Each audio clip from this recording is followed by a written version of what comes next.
Assalamualaikum warahmatullahi wabarakatuh. Jumpa lagi dengan saya Iswandi Yusuf di Iswandi Yusuf Channel. Beberapa hari kemarin saya searching di web. Di situ saya menemukan chat yang webnya judulnya kalian bisa cari di Google, Chat GPT.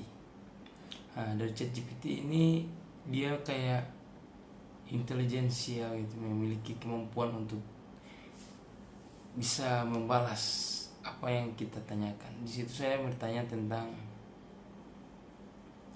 bagaimana caranya untuk menjadi kaya. Dan di sini dia menjelaskan dengan panjang lebar.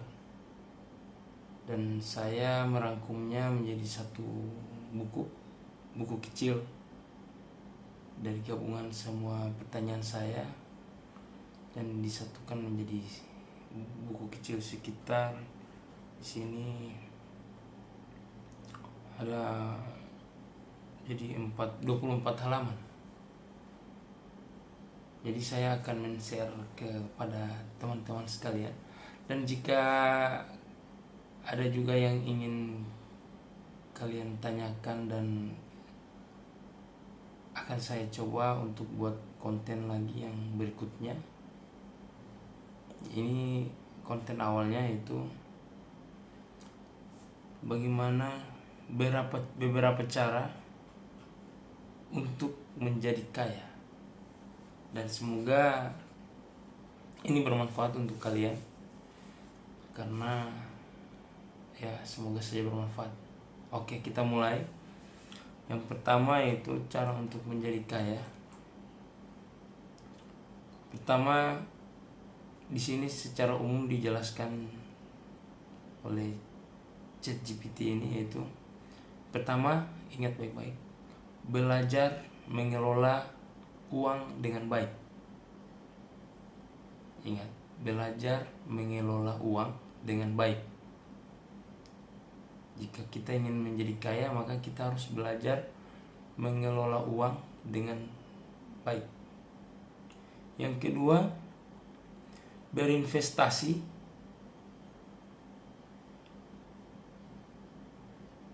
dalam aset yang stabil. Di sini dikatakan seperti properti, properti atau saham. Saya juga kurang tahu tentang aset properti dan saham, dan kalian bisa mencarinya. Jadi itu yang kedua. Yang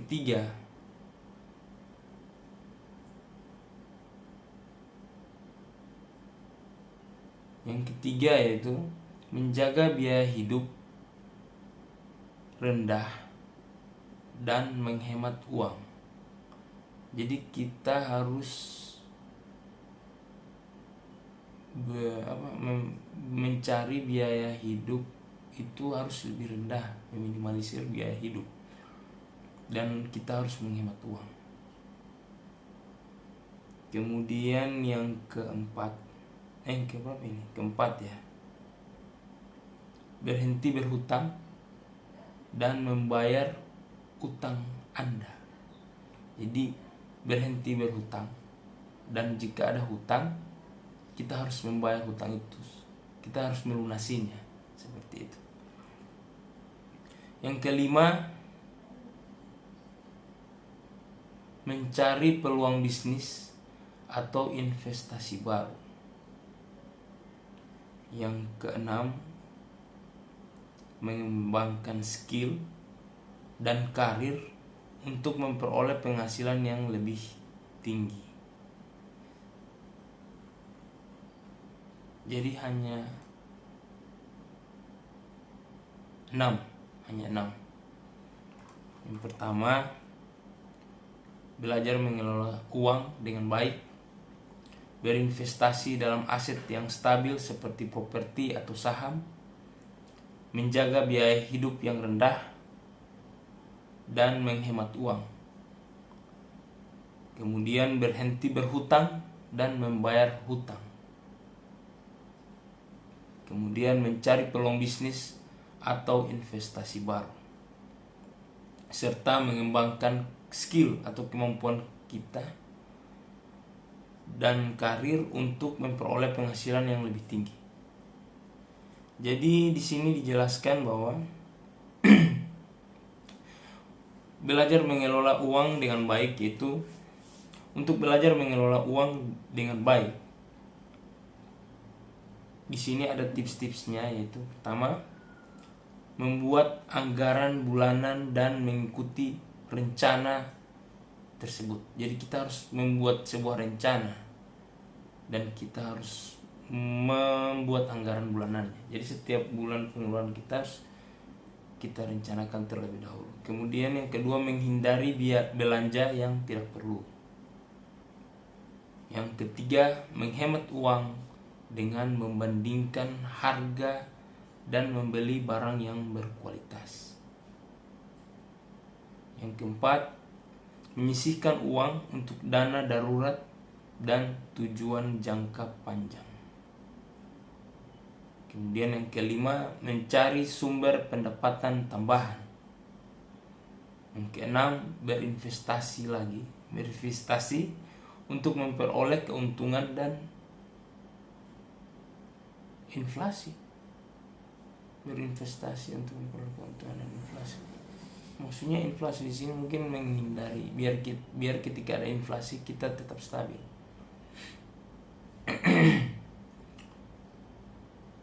Seperti itu. Jadi kita akan bahas tentang pertama, yaitu mengelola uang dengan baik, yang itu membuat anggaran bulanan dan mengikuti rencana tersebut. Bagaimana caranya membuat anggaran bulanan dan mengikuti rencana tersebut? Pertama, kita harus mencatat pemasukan dan pengeluaran bulanan kita. Yang kedua, menentukan prioritas kebutuhan dan tujuan keuangan. Yang ketiga, menetapkan batas belanja untuk setiap kategori pengeluaran.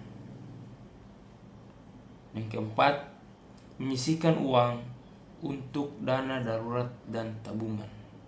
Yang kelima, menggunakan aplikasi atau spreadsheet untuk memantau pemasukan dan pengeluaran.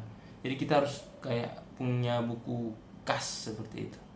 Jadi buku uang yang masuk dan uang yang keluar, sehingga kita bisa melihat berapa sisa uang yang kita miliki, atau kita bisa menentukan untuk bulan ini kita punya berapa. Kemudian yang keenam, meninjau dan memperbaharui anggaran bulanan secara berkala. Jadi seperti itu yang bisa saya sampaikan untuk membuat anggaran bulanan dan mengikuti rencana tersebut. Dan apabila kalian ada ide yang lebih baik lagi, silakan tulis di kolom komentar. Oke. Next, yang kedua dari belajar mengelola uang dengan baik, yaitu menghindari belanja yang tidak perlu. Yaitu pertama, kita harus membuat daftar belanja sebelum berbelanja. Jadi jika kalian ingin belanja, ya buat daftar dulu. Sehingga pas kita sampai di tempat kita belanja, kita nggak asal ambil seperti itu. Jadi kita ada rencana. Jadi kita datang, kita beli apa yang kita butuhkan, kita pulang. Kemudian menunggu beberapa hari sebelum membeli barang yang tidak dibutuhkan segera. Jadi setelah kita membuat daftar belanja, itu kita lihat dulu, ini daftar-daftar yang kita buat ini apakah dibutuhkan saat itu atau tidak. Jika belum dibutuhkan, ya kita skip dulu. Kita beli yang benar-benar kita butuhkan saat itu. Kemudian yang ketiga, yaitu membandingkan harga. Jadi kayaknya kita harus kayak ibu-ibu itu biasanya mereka pergi dari satu toko ke toko yang lain untuk membandingkan harga dan membeli produk bukan yang murah ya, tapi dengan harga yang terbaik. Jadi produknya baik, harganya juga terjangkau. Kemudian yang keempat itu mencari alternatif. Kalaupun kita sampai mahal, ya kita cari alternatif lain. Kalau dapat yang gratis ya bagus. Tapi kalaupun tidak dapat ya kita beli yang lebih murah di antara beberapa toko itu untuk kebutuhan sehari-hari kita. Kemudian yang kelima itu kita hindari membeli barang-barang mewah atau bersifat impulsif. Dan yang keenam yaitu berbelanja dengan orang lain untuk membatasi pengeluaran. Saya harap kalian mengerti di sini. Berbelanja dengan orang lain untuk membatasi pengeluaran. Kemudian setelah kita menghindari belanja yang tidak perlu, dan kemudian kita yang ketiga itu menghemat uang dengan membandingkan harga dan membeli barang yang berkualitas. Menghemat uang namun membeli barang yang berkualitas itu kira-kira seperti apa? Jadi di sini kita melakukan riset produk sebelum membeli. Jadi sebelum kita membeli kita lihat dulu produk-produknya. Ini banding-bandingkan. Ini produk A seperti ini, produk B seperti ini, ribet juga ya. Kemudian membandingkan harga di berbagai toko yang offline, toko langsung offline atau toko yang online yang dari internet. Dan disarankan di sini mencari penawaran atau diskon. Lihat yang ada diskonnya. Kemudian membeli produk dengan merek yang terpercaya dan berkualitas tinggi. Jadi kita lihat biasanya ada juga yang berkualitas dan ada diskonnya. Biasanya seperti itu. Kemudian menentukan jangka waktu pemakaian barang dan mempertimbangkan biaya jangka panjang. Jadi ketika membeli sesuatu itu kita harus perhatikan fungsi manfaatnya, berapa lama ya barang ini bermanfaat, sehingga kita bisa mengukurnya dan berdiskusi dengan, ini yang paling penting menurut saya, yaitu kita berdiskusi dengan teman atau keluarga untuk memperoleh rekomendasi produk yang kita belanja. Tapi kalau untuk belanja harian macam ya itu pun harus tetap, menurut saya tetap harus kita bicarakan dengan orang-orang terdekat kita. Karena bisa saja menurut kita di sini yang murah, ternyata masih ada. Ya seperti itu fungsinya mereka. Kemudian udah hujan. Semoga kalian bisa mendengar suara saya walaupun ada hujan. Kemudian yang keempat itu menyisihkan uang untuk dana darurat dan tujuan jangka panjang. Jadi kita harus punya tujuan yang lebih panjang, jangka panjang, dan kita sisihkan atau dana darurat. Pokoknya intinya kita harus ada simpanan. Selain kita belanja, kita juga harus ada simpanan. Jadi kita punya tujuan untuk ke depan. Jadi kita harus punya itu, yaitu kita menentukan berapa jumlah dana darurat yang kita perlukan. Jadi di sini kita manajemen keuangan kita, yaitu intinya di sini kita manage. Jadi kita harus tentukan, walaupun kita tidak tahu apa yang akan terjadi ke depan, tapi kita harus mulai menyimpan dan memprediksinya. Ini uang ini untuk masa depan kira-kira berapa, seperti itu. Kemudian menentukan tujuan. Setelah kita simpan dana ini, kita tentukan tujuan kita untuk menyimpan ini untuk apa di jangka panjang itu. Misalnya ketika kita tidak bekerja lagi, jadi kita ada uang simpanan, dan uang itu kita pergunakan untuk di saat kita tua, atau untuk anak-anak kita, biaya untuk anak-anak kita, misalnya untuk mereka sekolah dan kuliah. Biasanya kan untuk biaya kuliah itu mahal, makanya kita harus mulai mempersiapkan itu dana-dana seperti itu. Kemudian atau kita bisa menginginkan membeli apa yang kita inginkan, membeli rumah atau membuat usaha apa, kita harus menyimpan. Jadi menurut saya sangat penting.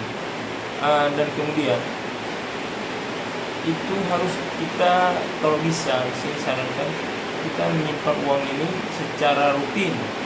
Jadi ketika kita mendapatkan uang pemasukan, maka kita menyimpan uang. Jadi kita bagi berapa persen, intinya kita harus menyimpan. Dan selain kita menyimpan, kita pun harus mencari investasi yang menawarkan imbalan hasil yang baik. Jadi di sini kita disarankan untuk berinvestasi. Kita harus mencari investasi yang menawarkan imbalan yang hasilnya baik. Kemudian yang kelima,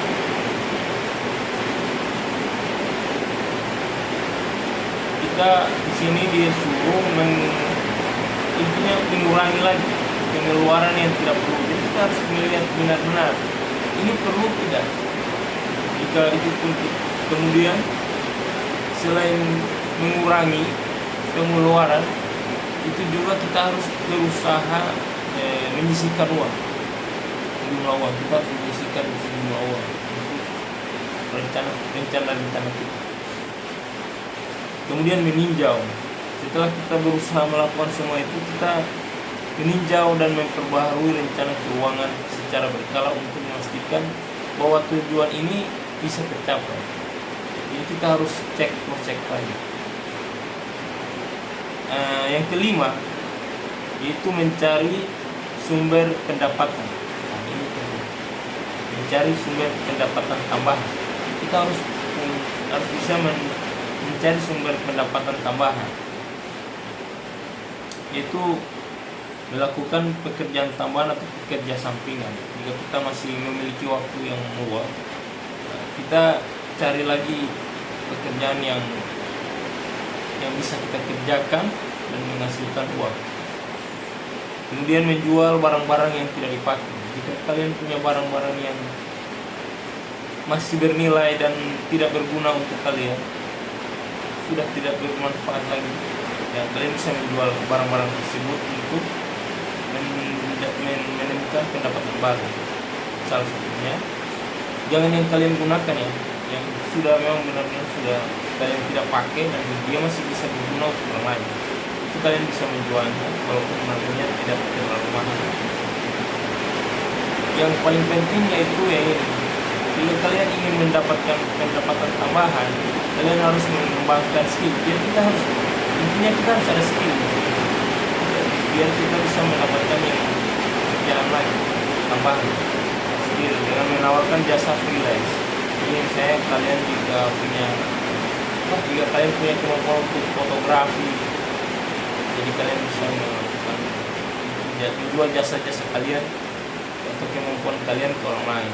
Jadi kalian harus mengembangkan skill, kemampuan diri kalian sehingga bisa kalian berguna untuk orang lain dan bisa bermanfaat dan menghasilkan uang. Kemudian di sini lagi ditekankan bahwa kita harus berinvestasi dalam bisnis atau saham. Jadi jika kalian punya ilmunya, kalian bisa bermain di investasi bisnis atau saham. Serta saat ini kan kita sudah di zaman internet, serta kita bisa memanfaatkannya untuk mencari peluang usaha atau investasi baru. Jadi jika kalian ingin berinvestasi bisnis atau saham, kalian bisa browsing di internet bagaimana caranya dan bagaimana atau ada apa yang bisa diinvestasikan saat ini yang mudah. Kalian bisa cari di internet. Kemudian yang keenam, berinvestasi untuk memperoleh keuntungan dan inflasi. Jadi sebenarnya di sini disarankan untuk berinvestasi. Berinvestasi ini tujuannya yaitu untuk kita memperoleh keuntungan. Maksudnya mungkin dengan adanya investasi itu kita bisa meminimalisir inflasi. Jadi contohnya begini, dulu saya itu pengen beli kambing pakai rupiah kan. Nah, harga kambing di tahun sekian dengan uang kita, misalnya uang kita saat itu kita menabung kan, kita menabung. Pas sampai uangnya sudah mencukupi seperti di tahun kemarin, pas kita ke pasar beli sapi, beli kambing, akhirnya harga kambing itu pun sudah tidak sama dengan harga tahun lalu. Dia mengalami peningkatan sehingga kita harus nabung lagi. Nah, itu maksudnya mungkin dengan adanya investasi ini uang kita itu tidak akan mengalami inflasi. Contohnya kayak apa ya, emas misalnya, itu kan juga mengalami kenaikan. Jadi misalnya harga kambing sekian, itu kan dia tiap tahun ada kenaikan. Apalagi kalau macam hari raya kurban, ya dia naik lagi. Ya gitu pun dengan emas pun kan harga emas ini tidak akan turun. Ya kalaupun turun ya sedikit jarang. Tapi kebanyakan dia naik sehingga bisa mengejar kenaikan dari harga kambing ini misalnya. Jadi fungsi dari investasi yaitu untuk meminimalisir inflasi yang terjadi di masa depan. Jadi kita harus berusaha berinvestasi. Yang itu di sini dikatakan bahwa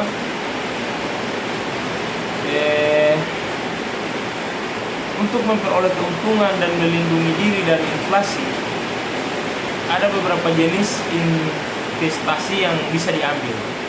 Salah satunya yaitu saham dalam perusahaan yang stabil dan berkembang.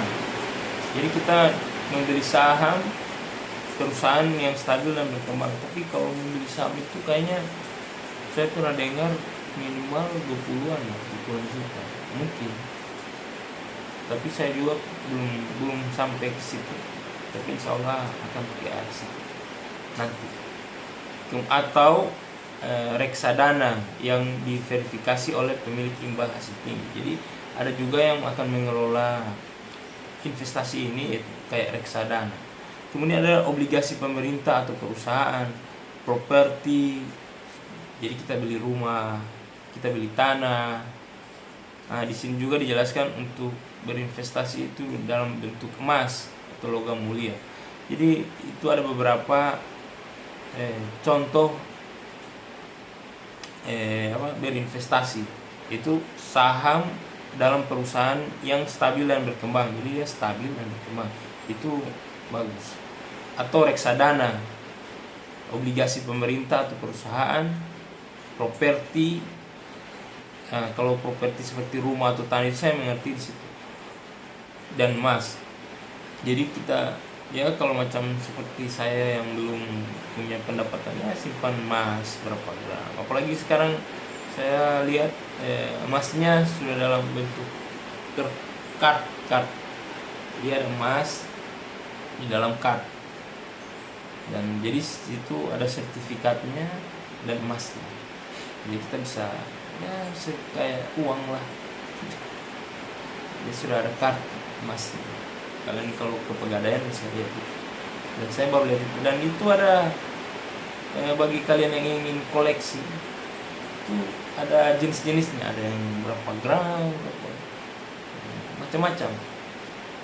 Jika kalian termasuk salah satu kolektor emas, ya, ada macam-macam di situ. Jadi bisa disimpan, bisa dikoleksi. Dan ketika kita butuh sesuatu untuk itu, kita bisa jual atau kita gadaikan juga boleh. Itu seperti itu. Atau yang keenam, deposito di bank atau produk keuangan lainnya yang memberikan imbal hasil yang wajar. Jadi bisa juga untuk di deposito walaupun ya dalam deposito itu simpanan dalam berjangka, jadi berapa bulan atau tahun. Jadi saya kembali ulangi, tekankan bahwa berinvestasi itu ada di sini ada 6. Pertama, saham. Saham di sini dalam perusahaan yang stabil dan berkembang. Kemudian yang kedua, reksadana yang diverifikasi dan memiliki imbal hasil tinggi. Kemudian yang ketiga, obligasi pemerintah atau perusahaan. Intinya reksadana, obligasi, saham, properti, dan emas. Yang kelima emas. Yang keenam itu deposito bank. Namun di sini dijelaskan bahwa potensi dan risiko dari setiap jenis investasi sebelum memutuskan. Jadi kita harus memutuskan baik-baik. Kita akan mengambil investasi yang mana. Dan di sini disarankan untuk berkonsultasi dengan profesional keuangan untuk memastikan pilihan investasi yang tepat. Jadi ada 6 investasi ini, kalian pilih yang mana yang terbaik untuk kalian. Jadi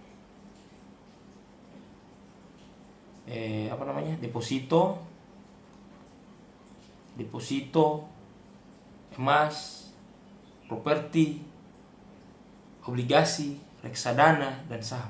Ada 6. Itu 6 untuk investasi.